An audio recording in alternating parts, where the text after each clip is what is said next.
Assalamualaikum warahmatullahi wabarakatuh. Bapak Ibu yang saya hormati, izinkan saya menyampaikan hasil materi dari guru penggerak. Intinya ada salah satu tugas nyata. Tugas nyata ini adalah menyampaikan kepada teman sejawat.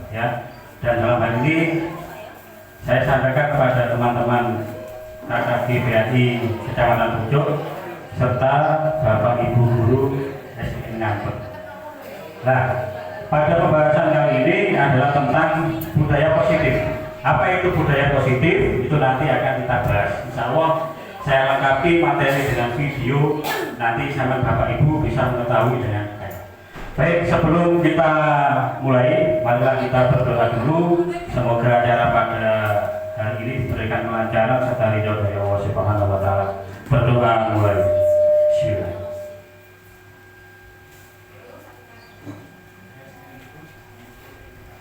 Bapak Ibu, sebelum saya menyampaikan, hari ini saya ingin mengawali kegiatan ini dengan ice breaking, sebagai kita santai, biar santai sejenak.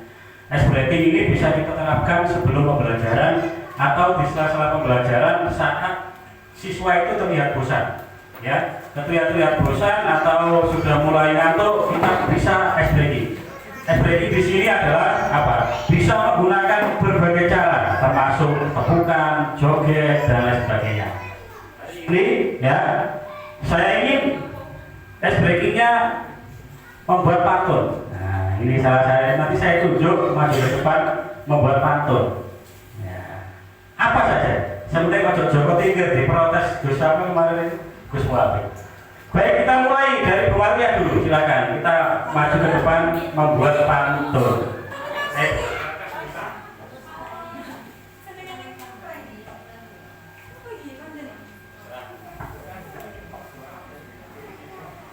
Jalan-jalan ke kota Blitar.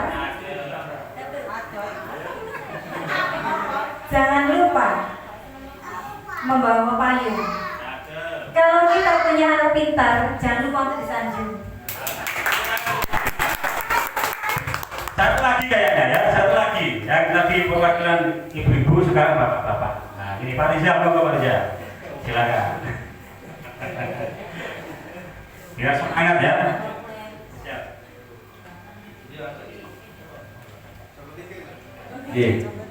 Tadi pantun serius, yang ini pantun guyonan tadi Pak. Tanda titik, tanda koma. Bu Maria cantik, Pak Arif yang punya.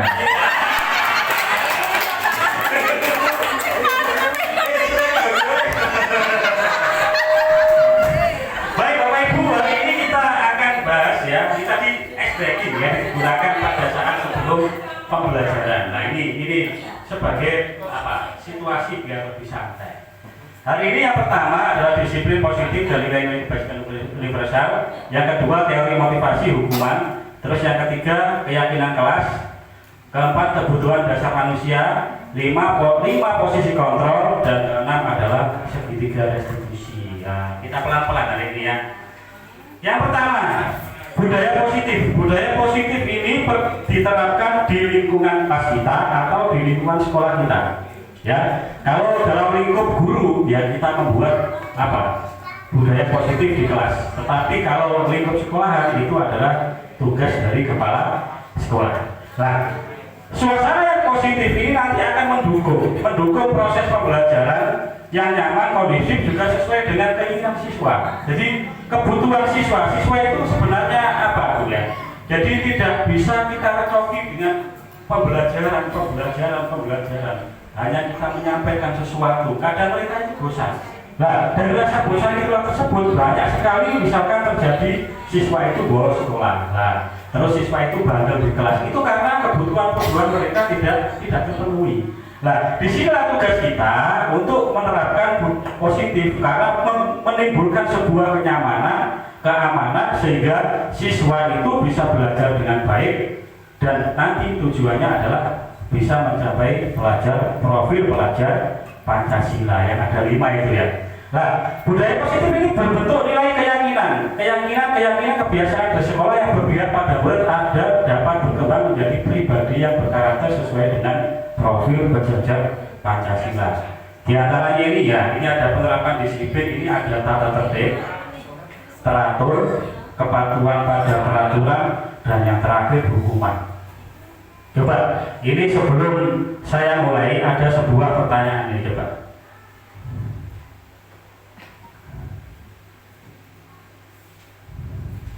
Coba, apakah Anda setuju dengan pernyataan ini? Yang pertama, hukuman dapat mendisiplinkan anak. Kira-kira setuju Anda?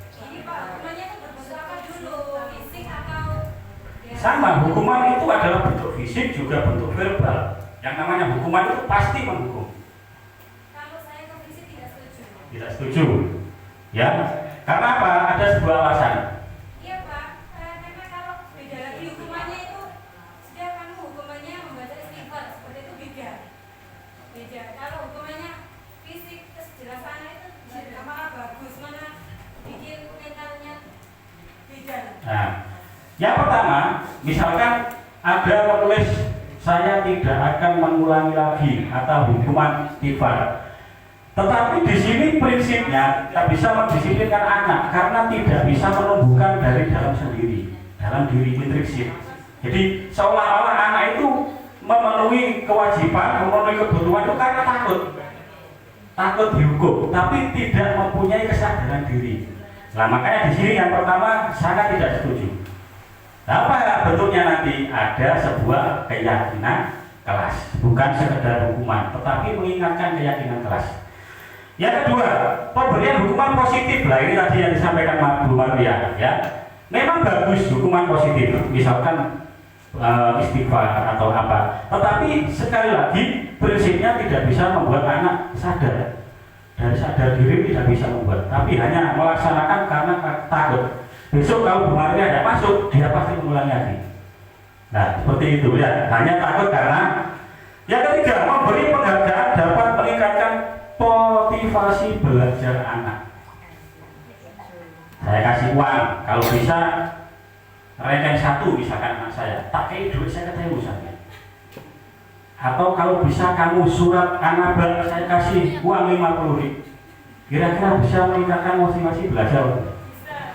Bisa, tetapi besok akan diulangi lagi. Ketika menghafalkan surat selanjutnya, malas. Maka kita tidak memberikan sebuah reward, ya.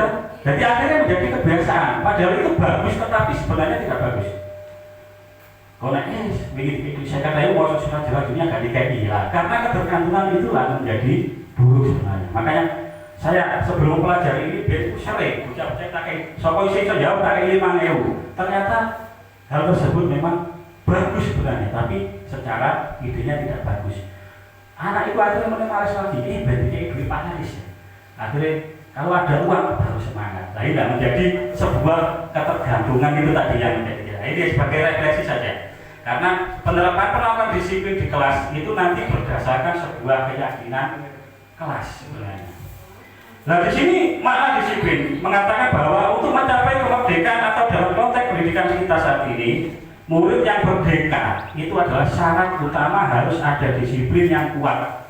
Disiplin yang dimaksud adalah disiplin diri yang memiliki motivasi internal. Ya, tadi sebagai hukuman tadi tidak memiliki motivasi internal, hanya berdasarkan ketakutan. Ketika nanti guru yang memberikan hukuman tidak masuk, besok pasti akan diulangi lagi. Nah, ini yang kita tumbuhkan ini adalah motivasi internal melalui keyakinan kelas. Itu nanti contohnya ya. Jika tidak memiliki motivasi internal, maka tidak mungkin pihak lain memberikan kelas, atau maka berasal bukan dari dalam diri kita sendiri. Ini yang menunjukkan dari dalam diri yang dimaksudkan. Ki Hajar Nusantara juga mengatakan, di mana ada kemerdekaan, disitulah harus ada disiplin yang kuat.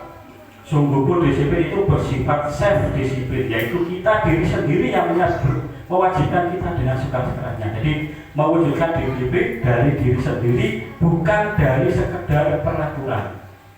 Mudah kita membuat datang tepat waktu dan lain sebagainya, tetapi kalau dalam motivasi diri tidak ada, yakin tidak akan dilaksanakan. Ya, ketika sampai tidak membuat keyakinan kelas, hanya menghukum anak yang datang terlambat, besok pasti akan terlambat. Atau dia semata-mata datang pagi karena takut, bukan atas dasar keyakinan diri sendiri. Inilah yang penting. Ya.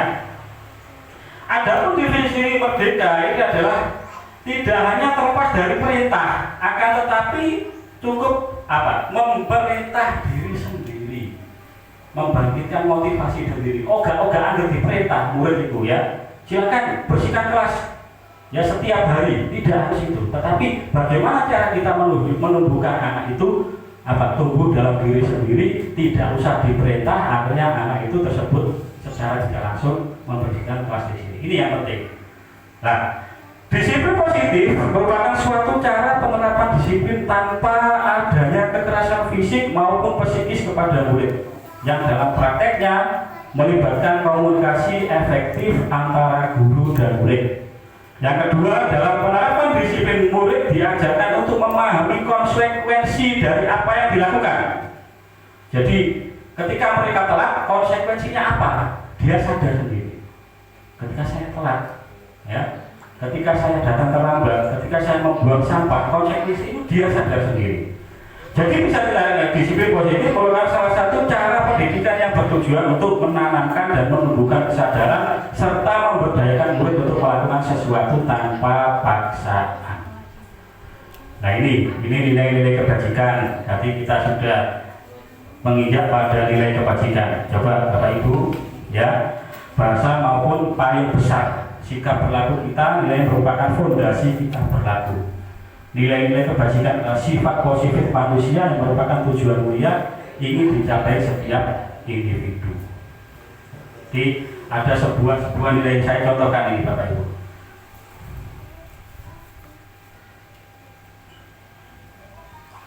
Ada disiplin. Ini disiplin positif menghasilkan nilai-nilai kebajikan, nilai profil pelajar Pancasila. Yang pertama apa bagian? Pelajar Pancasila, yang Anda sudah PPG mestinya tahu. Dibahas, Pak. Mau sudah dibahas. Kan saya masih kan 13 kelas 5. Ya, yang pertama mandiri. Ya, yang kedua apa?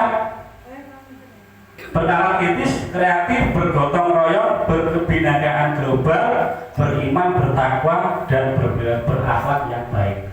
Jadi sebagai Bapak Guru, ketika kita menerapkan pembelajaran atau target kita, visi kita menjadi seorang guru, jangan diambil semuanya. Kewalahan, yakin kewalahan. Ya, misalkan sampai punya target mandiri, itu yang ambil. Jadi satu materi, misalkan di pendidikan agama itu ada kelas berapa itu ya, berpihak mandiri, ya itu yang kita angkat. Misalkan tentang surat Al-Kafirun, kita angkat berkebinekaan global sebagai bentuk saling menghormati agama dan lain-lain. Jadi tidak bisa kita ambil semuanya itu. Ya, termasuk di dalam visi sekolah, menentukan sekolah tidak bisa kita ambil semuanya. Minimal maksimal 3 itu sudah bagus. Ya, jadi ada skala prioritas yang dikembangkan. Untuk guru agama pasti nomor 1 beriman dan bertakwa serta berperilaku yang berakhlak baik. Ini yang pasti. Ini adalah ranah kita. Jadi yang penting adalah mencetak siswa yang beriman, berakhlak baik dan berakhlak mulia. Nah ini contoh Bapak Ibu membuat kesepakatan dan keyakinan kelas. Jadi anak-anak sebelum ini bagusnya ini dilaksanakan pada saat semester awal. Atau kalau teman belum kita buat sendiri. Jadi sebuah keyakinan kelas. Karena bocah yang piye. Kalau tulis dewe ditempelkan di depan, setelah itu disepakati bersama, digawe bisa melayani. Jadi ketika ada anak yang melenceng dari pembelajaran, suruh mengingat lagi keyakinan yang dibuat. Ini nanti masuk pada segitiga restitusi. Nah ini cari contoh bersikap apa? Perlu belajar, setiap anggota kelas perlu senang. Jadi tidak sebuah peraturan, tidak peraturan yang mengikat, tapi sebuah keyakinan. Setiap anggota kelas saling menghargai. Ya, setiap anggota kelas perlu merasa aman. Jadi aman ini, misalkan aman ini otomatis anak kita ingatkan keyakinan. Saya sudah mempunyai keyakinan kelas aman, jadi tidak boleh mengganggu orang lain. Nah itu menumbuhkan menumbuhkan apa? Menumbuhkan motivasi dari dalam diri. Ya, misalkan hormat, kami meyakini bahwa sangat penting untuk menghormati semua orang lain dan barang milik orang lain. Nah, ini salah satunya yang bisa kita terapkan di kelas ketika mungkin ada siswa kita yang mencuri. Nah, ini jadi dibuat sebuah tulisan di kelas, ditempelkan, anak-anak bisa membaca setiap hari, dan ketika anak tersebut melaksanakan kesalahan, kita ingatkan lagi keyakinan mereka. Jadi ini adalah salah satu, misalkan selalu bersikap positif, senantiasa menjadi diri yang terbaik, percaya dan menghormati orang lain serta barang miliknya. Jadi bukan peraturan, tetapi sebuah motivasi, kata-kata motivasi yang mengingatkan mereka untuk senantiasa bersikap positif. Dan itu perlu ditulis, disampaikan di dalam kelas. Selanjutnya adalah 5 kebutuhan dasar manusia. Jadi anak ini KB, saya yakin. Yang pertama kebutuhan hidup, bertahan hidup. Yang kedua kasih sayang dan rasa diterima, penguasaan atau power, kebebasan, kesenangan. Contoh yang kedua, kasih sayang dan rasa diterima. Ini contoh sebagai anak yang dari keluarga broken home, contoh saja, atau anak yang dititipkan nenek, kakek di kampung. Ini saya yakin kebutuhan nomor 2 ini adalah penting. Ketika guru di kelas menjadi cuek, tidak memberikan kasih sayang, apalagi teman-temannya tidak menerima satu sama lain, pasti dia akan berontak. Akhirnya apa yang terjadi? Berontak, tidak mau sekolah. Ketika pelajaran rame sendiri, karena dia membutuhkan rasa itu, dan guru tidak memberikan ini. Yang selanjutnya adalah kebebasan. Nah, tadi saya katakan dari awal, guru kadang-kala mengajar terus, menyampaikan terus, tapi tidak memberikan kebebasan mereka berpendapat. Akhirnya apa? Siswa menjadi bosan. Siswa menjadi bosan, siswa menjadi berontak. Yang kelima adalah kesenangan. Nah, makanya dari awal, ayo di dalam pembelajaran itu kita ajak bermain, sering-sering diajak bermain, menggunakan metode-metode pembelajaran, bukan hanya ceramah, ya, karena anak itu mempunyai kebutuhan dasar. Yang terakhir terutama kesenangan. Jadi butuh rasa senang di kelas itu. Jadi tidak hanya kita terangkan saja, sekali waktu ajak keluar. Ya, kalau punya musola diajak ke musola. Ada suasana baru seperti itu ya. Yang selanjutnya adalah 5 posisi kontrol. Yang pertama sebagai pendukung, membuat rasa bersalah, teman, pemantau, dan manajer. Nah, ini saya putarkan videonya Bapak Ibu. Ini bagus sekali video ini.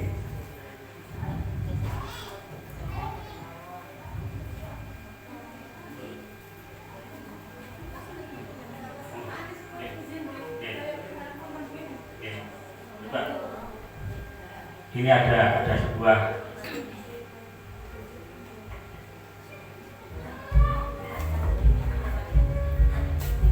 contoh 5 posisi kontrol. Dalam penerapan disiplin positif, salah satu program yang dikembangkan adalah 5 posisi kontrol.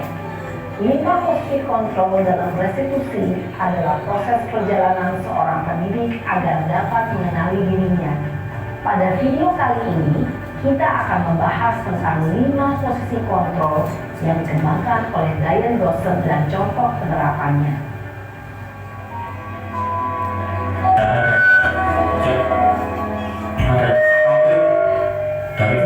Posisi kontrol itu adalah 1. Posisi penghukum. 2. Posisi pembuat merasa bersalah. 3. Posisi teman. 4. Posisi pemantau atau monitor. Dan 5. Posisi manajer. Untuk lebih memahami kelima posisi tersebut, mari kita saksikan kasus Naren yang terlambat hadir 20 menit di sekolah dan melihat bagaimana kelima posisi kontrol dalam menghadapi masalah tersebut. Posisi pendukung pertama ini.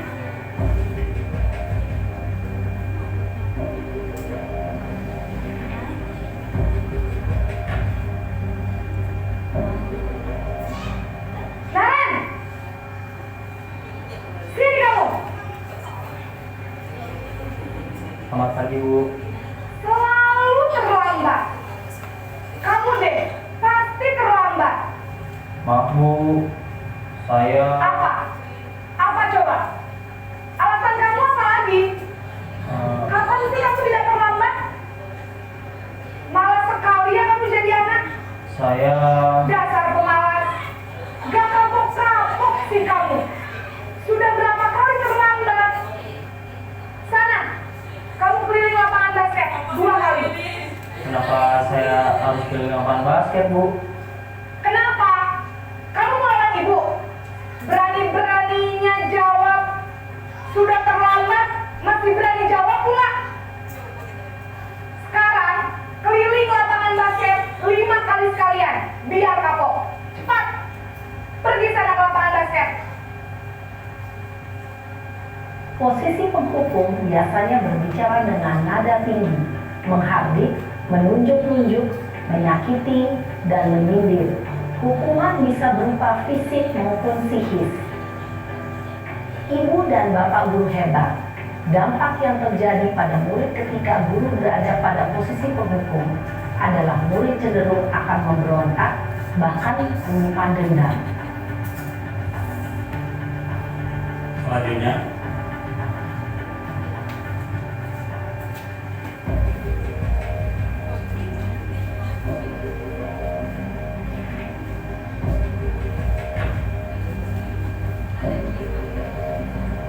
Naren!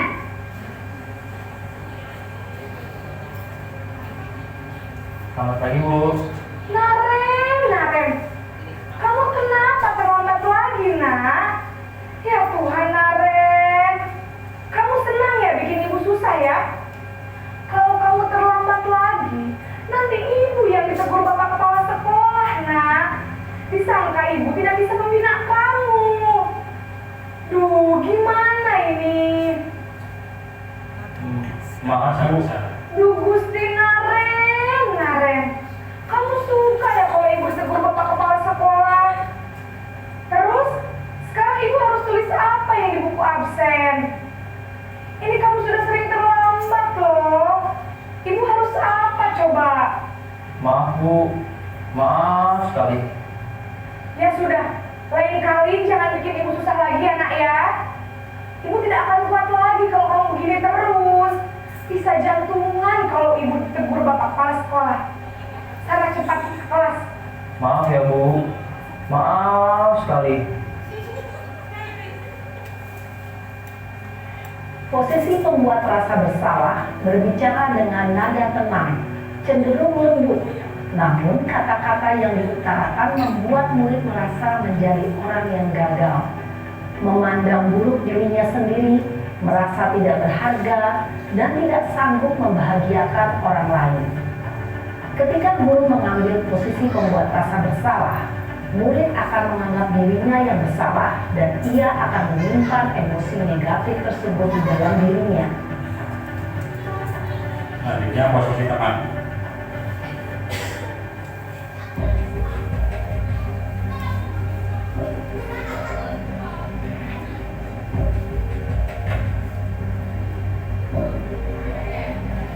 Naren!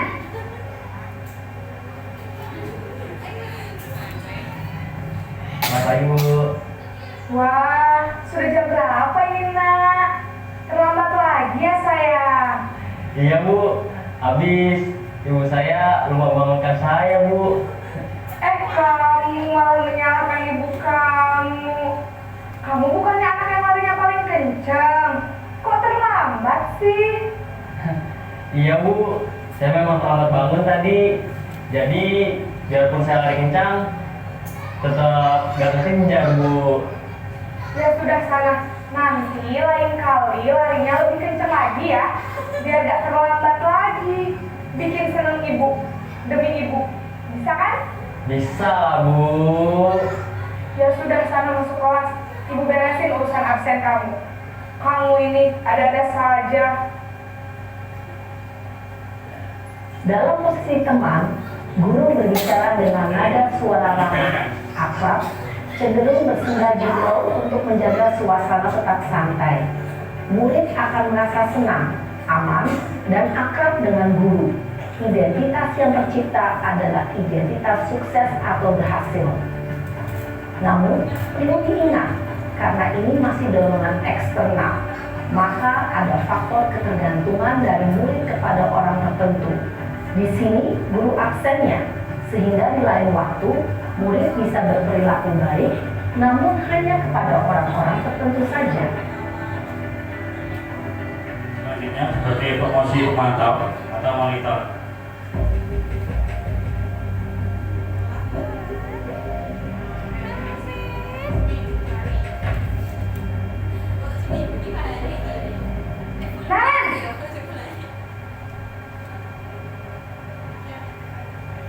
Selamat pagi Bu.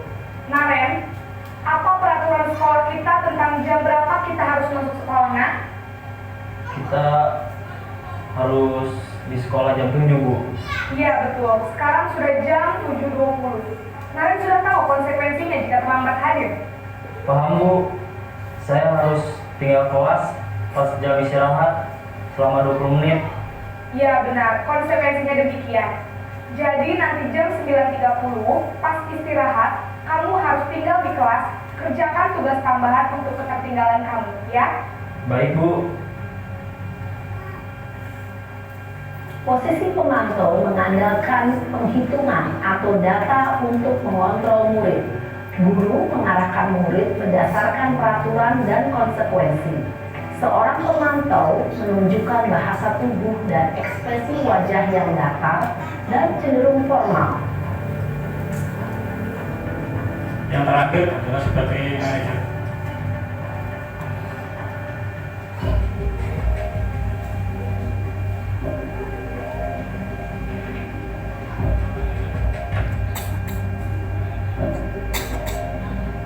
Naren!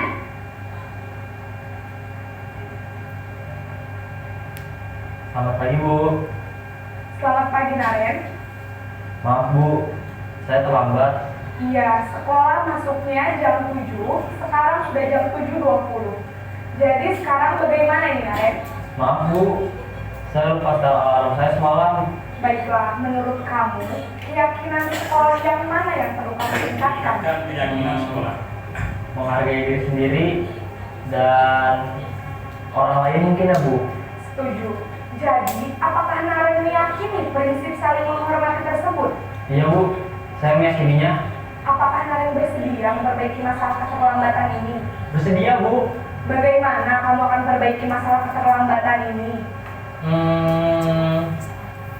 Saya akan coba untuk tidak lupa menyetel alarm saya Bu. Baik, kalau Naren lupa menyetel alarm di rumah, ada orang yang kira-kira bisa bantu mengingatkan tidak? Ada Bu, kakak saya, Kak Emma. Ada lagi selain Kak Emma? Selain Kak Emma, ada ibu saya. Baik, jadi yang mengingatkan Naren adalah Kak Emma dan ibu kamu ya? Kira-kira akan mulai setel alarm kapan nih, Naren? Setelah pulang sekolah, akan segera saya lakukan. Baik, jadi Naren akan setel alarm untuk bangun besok pagi dan akan diingatkan oleh kakak dan ibunda Naren ya. Ada lagi yang mungkin perlu dilakukan, Naren, agar tidak terlambat bangun lagi. Tidak ada Bu. Baik, Naren, terima kasih untuk kerjasama kamu. Sekarang kamu perlu kembali ke kelas untuk belajar. Baik Bu, terima kasih. Posisi manajer adalah posisi kontrol yang disarankan untuk membimbing murid memiliki sikap disiplin yang positif, yaitu murid yang mandiri, bertanggung jawab, dan dapat memecahkan masalah. Tujuan dari posisi ini adalah agar murid dapat berefleksi atas tindakannya. Guru akan dengan tulus memberikan pertanyaan-pertanyaan bermakna, sehingga membuat murid dapat belajar dari kesalahannya dan mencari sebuah solusi untuk menyelesaikannya. Baik, terima kasih. Jadi ada 5 posisi kontrol ini. Yang pertama tadi sebagai pendukung, yakin siswa itu akan yang disampaikan tadi menjadi takut dan sedang. Dia hanya mematuhi peraturan atas dasar hukuman. Yang kedua, membuat rasa bersalah. Ini dampaknya siswa menjadi siswa yang minder, ya. Jadi dia menerik dari lingkungannya. Yang ketiga, teman ini bagus. Cuma dari posisi tersebut, ketika guru tidak masuk, yakin apakah guru yang lain bersikap demikian. Nah, misalkan Bu Maria, ya, sebagai teman, dilem dan lain sebagainya. Tetapi ketika Bu Maria masuk, apakah siswa tersebut mematuhi guru yang lain? Nah ini kan. Yang kedua, yang keempat adalah sebagai pemantau. Ya, dia hanya memantau berdasarkan data, tapi di situ tidak memberikan solusi, tidak memberikan dampak kesadaran diri pada siswa. Yang terakhir adalah sebagai manajer. Ini adalah posisi yang tepat. Jadi tadi anak menumbuhkan dari dalam diri untuk menyelesaikan masalahnya. Misalkan terlambat karena apa tadi? Bangun kesiangan. Hasil dia menyelesaikan dengan cara menyalakan alarm dan lain sebagainya tadi. Yang selanjutnya terakhir adalah segitiga restitusi. Ya, proses menciptakan kondisi bagi murid untuk memperbaiki kesalahan mereka, terutama di aspek yang terakhir tadi. Jadi dengan karakter yang lebih kuat, restitusi merupakan proses kolaboratif mengajarkan murid untuk mencari solusi atas masalah mereka. Nah, ada 3. Ini yang pertama adalah menstabilkan identitas, validasi tindakan yang salah, terakhir adalah menanyakan keyakinan. Nah, keyakinan tadi contohnya tadi kembali keyakinannya misalkan berangkat pagi jam 7 di sekolah, itu merupakan salah satu keyakinan, bukan peraturan ya, beda. Peraturan itu jam pagi harus datang, nah, tidak ada kata harus, tetapi jam 7 sudah ada di sekolah. Disitulah perbedaannya antara ya keyakinan sekolah sama peraturan sekolah. Nah ini mengajarkan jelas, ini salah satu bahwa tidak apa-apa, tidak ada manusia yang sempurna. Contohnya, saya juga pernah melakukan kesalahan seperti itu. Kita bisa menyelesaikan ini. Nanti masalah ini kita selesaikan. Bapak Ibu tidak terlalu mencari siapa yang salah, tetapi Bapak Ibu mencari solusi atas permasalahan ini. Kamu benar merasa begitu. Apakah dikembalikan kepada mereka, tidak langsung menyalahkan, tetapi suasana itu distabilkan dulu. Validasi tindakan yang salah, padahal kamu bisa melakukan lebih baik, lebih buruk dari ini. Nah, misalkan telat jam 15 menit, padahal kamu bisa lebih dari ini, setengah jam. Kamu pasti punya alasan, kamu patut bangga pada dirimu. Yang terakhir adalah menanyakan keyakinan. Nah ini lebih jelasnya, saya putarkan video ini yang terakhir. Ini adalah penanganan dengan cara model segitiga restitusi. Ada sebuah contoh kasus juga, nanti bisa diterapkan di sekolah. Salam dan bahagia Ibu dan Bapak guru hebat. Pada video kali ini kita akan membahas tentang salah satu program disiplin positif yang diterapkan di lingkungan sekolah yang dikenal dengan nama restitusi. Jadi ada tiga tahapan tersebut tidak harus dilakukan. Restitusi dikembangkan Bisa dibolak-balik atau langsung 2 saja. berlandaskan pada Jadi tidak harus 3 yang dilaksanakan. William Gleason. Segitiga restitusi adalah suatu proses dialog yang dijalankan oleh guru atau orang tua agar dapat menghasilkan murid yang mandiri dan bertanggung jawab. Pada saat guru di posisi manajer, aspek yang dikembangkan pada murid adalah motivasi intrinsik, sehingga penanaman nilai-nilai kebajikan dapat tumbuh dan berkembang menjadi suatu kebiasaan positif yang akhirnya membentuk karakter murid. Proses dialog ini terdiri dari 3 langkah yang digambarkan pada ketiga sisi pada segitiga restitusi. Sisi pertama adalah menstabilkan identitas. Sisi yang kedua adalah validasi tindakan yang salah. Dan sisi yang ketiga adalah menanyakan keyakinan. Ibu dan Bapak guru, berikut ini akan ditunjukkan bagaimana seorang guru berada dalam posisi manajer menggunakan penerapan segitiga restitusi. Ini adalah contoh penanganan kepada siswa menggunakan segitiga restitusi.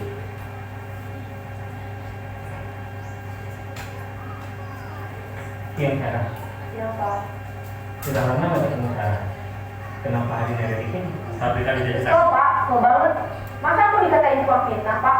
Ya aku marah lah. Aku baru dikatain mereka di depan kelas. Mau banget. Oh, begitu. Ya pasti kamu marah dan kesal.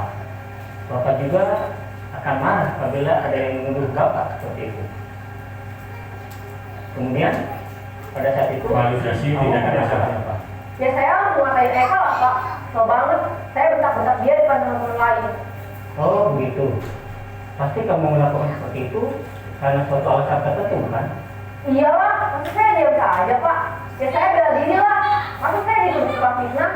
Ya wajar lah. Mempertahankan harga diri itu sesuatu yang penting buat kamu. Menguatkan. Untung kamu tidak lebih gegabah lagi, hanya membentak-bentak. Iya Pak. Untung saya masih bersabar dan hanya membentak saja. Sudah gemes padahal, saya pasti bela diri lah. Ya pasti ya. Tapi kamu memilih untuk tetap bertahan dan bersabar. Kamu memilih untuk tidak berbuat lebih parah lagi kan? Iya. Nah, sekarang coba kita lihat lagi tindakan kamu yang bentak-bentak Eka di kelas. Tindakan kamu itu kira-kira sesuai dengan keyakinan kelas atau prinsip kamu tidak? Enggak lah Pak. Capek Pak jadi pemarah. Jadi keyakinan atau prinsip mana yang kurang sesuai dengan keinginan kamu? Ya, saya sebenarnya sangat menghargai orang lain. Mungkin saat itu saya menjadi emosi, jadi tidak menunjukkan sikap itu. Kamu meyakini tidak? Menghargai orang lain itu penting buat kamu. Yakinlah Pak. Iya, setuju. Kita harus saling menghargai. Namun, ada juga keyakinan yang kita sepakati yang perlu kita jalankan apabila kita sedang marah, bukan? Ya, saya bisa lebih proaktif, mulai dengan diri sendiri. Saya bisa jadi lebih bersabar, mengambil waktu jeda untuk berpikir mau apa selanjutnya. Kira-kira kamu bersedia memperbaiki masalah ini tidak? Sedia Pak. Kalau kamu memperbaiki masalah ini, kamu akan menjadi orang seperti apa? Saya akan menjadi orang yang bertanggung jawab kali ya Pak. Dan senantiasa proaktif. Iya, menurut kamu bagaimana rasanya menjadi orang seperti itu? Ya nyaman lah, bangga bisa bersabar dan menahan diri. Baiklah kalau begitu. Yuk kita pikirkan bagaimana memperbaiki masalah ini.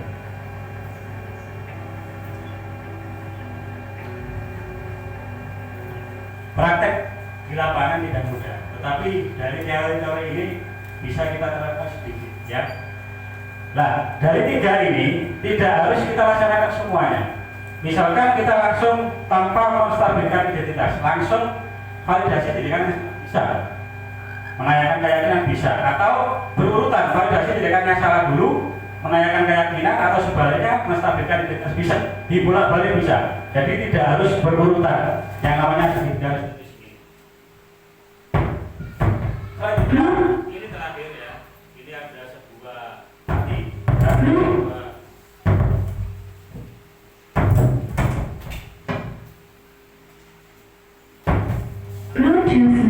ada sebuah diskusi sebenarnya, tapi untuk mempersingkat waktu saja, ini kita selesaikan satu saja. Saya mohon pendapat dari teman-teman. Nah, ini ada satu kasus. Nanti saya mohon dari teman-teman bisa, guru matematika wali kelas 8 sakit sehingga tidak masuk untuk mengajar. Akhirnya dicarikan guru pengganti Bu Eni. Bu Eni baru 2 tahun menjadi guru SMP. Berapa murid perluan selanjutnya ini, ayolah tugasnya dikerjakan. Nanti ibu ditegur bapak kepala sekolah. Kalau tidak kerjakan, tolong bantu ibu ya. Nanti tertawa, santai saja Bu. Keesokan harinya Bu Santi mengambil Diki dan Natali serta menanyakan tentang laporan Bu Eni. Ibu Santi menanyakan apakah mereka bersedia melakukan bagi diri dan lain sebagainya. Setelah pergi, Nabi mengusulkan bagaimana mereka mengadakan sebuah diskusi kelompok teman-temannya. Coba, dalam kasus langkah di atas, restitusi apa saja yang sudah dijalankan oleh Ibu Santi? Dari ketiga langkah itu, apakah dipakai 3 semuanya atau hanya sebagian? Ya, hanya sebagian saja. Oh, beda apa?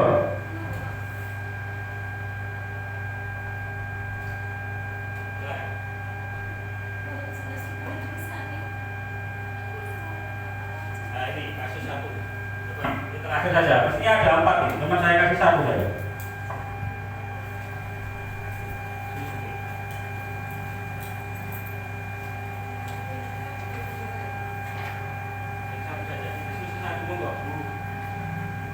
Nanti Nanti perwakilan Bu Eda, monggo. Saya kasih waktu.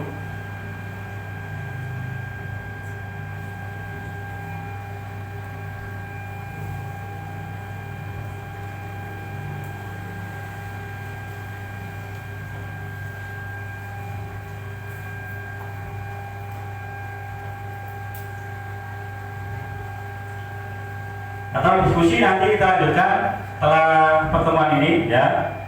Yaitu saya tutup dulu. Jadi setelah ini kita lanjutkan diskusi bersama.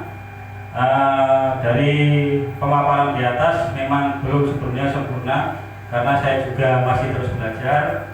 Ya, yang pasti semoga apa yang saya sampaikan hari ini bisa memberikan manfaat bagi kita semua untuk menerapkan budaya positif di kelas dan di sekolah. Jadi hal-hal positif itu kita angkat, anak-anak menjadi nyaman, aman. Setelah itu anak-anak di dalam nyaman pembelajaran mengakibatkan anak mudah ya untuk mengikuti pelajaran dan untuk mewujudkan profil pelajar Pancasila. Jadi dengan memperhatikan tadi 5 kebutuhan dasar manusia, salah satunya adalah kesenangan, kasih sayang dan lain sebagainya tadi ya. Itu setelah ini kita lanjutkan diskusi. Saya akhiri. Terima kasih. Assalamualaikum warahmatullahi wabarakatuh.